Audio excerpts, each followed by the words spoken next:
Okay, I'm ready to start stripping this out, pulling out the motor and the wiring loom, and I'm going to replace the upper firewall section there with a brand new piece of aluminium rather than patching up the holes. The N15 engine is just a little bit less tall in the rocker cover than the N16 engine, so I might even be able to lose the hood scoop, but for now that's not even on the agenda. It would certainly make the lines a lot smoother if I didn't have to have that big hump on the top. But we'll see when we get there. Right now I've got to drop out the coolant and then start taking things apart. Off will come the nose cone, the hood, bonnet for the Poms, and then we'll see how we go. Well, I've been busy. Pulled off the firewall section that I'm going to replace, disconnected all of the wiring under the dash. I've yet to thread it through the old firewall section, and then I can use that to make a template for its replacement. As you might notice, the firewall section is in two pieces. The driver's side piece is on the ground there.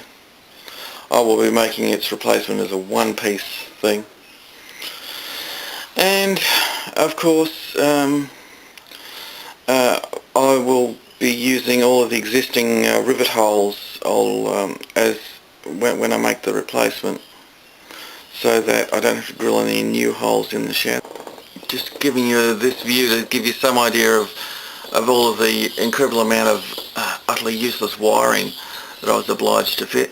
Of course, I'm going to remove it all and reconfigure it so that it's simplicity personified. I've now removed the old firewall section, and I'm going to lay it out on this new sheet of aluminium so I can use it as a drilling template. I'll put a couple of screws right through the old piece into the new piece, and that ought to hold everything together while I both cut it and drill a whole lot of holes. There is a gap underneath where the steering column comes through that I expect that I can put. Okay, I've now got the original firewall piece screwed onto my new piece of aluminium, and I'm going to go around and drill all the holes. And because I'm going to use self-drilling screws like the ones that are in there now, can you see what the sort they are? Those little tech screws to hold this on. I'm going to go around and drill all of the holes slightly bigger than the ones that are there from the rivets. This is just to make fitting a little bit easier and give me a little bit of play, because you can bet London to a brick, no matter how accurate I drill these, that there'll be one or two that will be a right pain.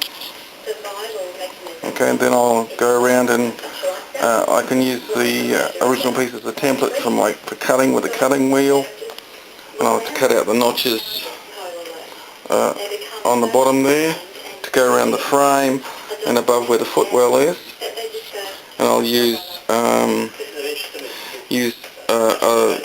nice hole saw that I've got to cut that round hole there nice and neat this time. I'm going to try and make the whole piece look nice and neat and very professional. I'm starting by making the bottom of the boxing in of this little section on the frame, and I'm an avid and confirmed recycler, so I've made the bottom out of a piece of road sign that I got from my local tip. It's about 2mm thick aluminium and has this cute reflective coating on the outside, and it happened to be a bicycle sign. I've marked it out on the other side, and the plan is to fold it up to form a lip on the whether you see the two lines there. I'll show you when I've got it done. Okay, there it is in. It gives me a bottom to my little electrics box. I'll of course have to drill a couple of holes in that to let wires go forward to the alternator and back to the battery and up to the interior switches and controls. But that'll do the job nicely. Now I've got to make a top for it, through which I can set all of my my fuses and relays. It'll keep it nice and accessible because the bonnet opens from this side.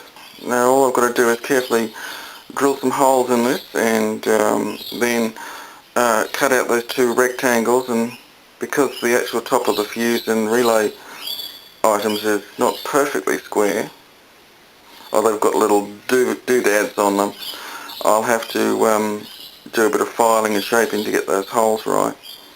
But once I've got them in there, that should hold everything neatly in place, where it'll be easily accessible for any maintenance or servicing that I need to do. I'm actually quite pleased with that. It's turned out pretty good. They just sort of push through the metal, and it's going to be pretty tight in there, so I can probably just silicone them from the inside to hold them in place. But that should work pretty nicely, and once it's all screwed in, everything should be nice and tight. Nice and neat. Nice row of relays and a nice set of fuses. That'll cover everything I need. Sure beats the 30 fuses that the original had and about 10 different relays.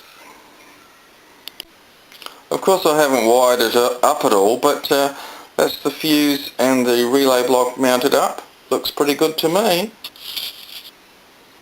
And of course I'll get some metal polish out and polish up the plate before I screw it down permanently. But that does the job. It's neat and tidy in a convenient place. Should work good. Well, that's about all for this video.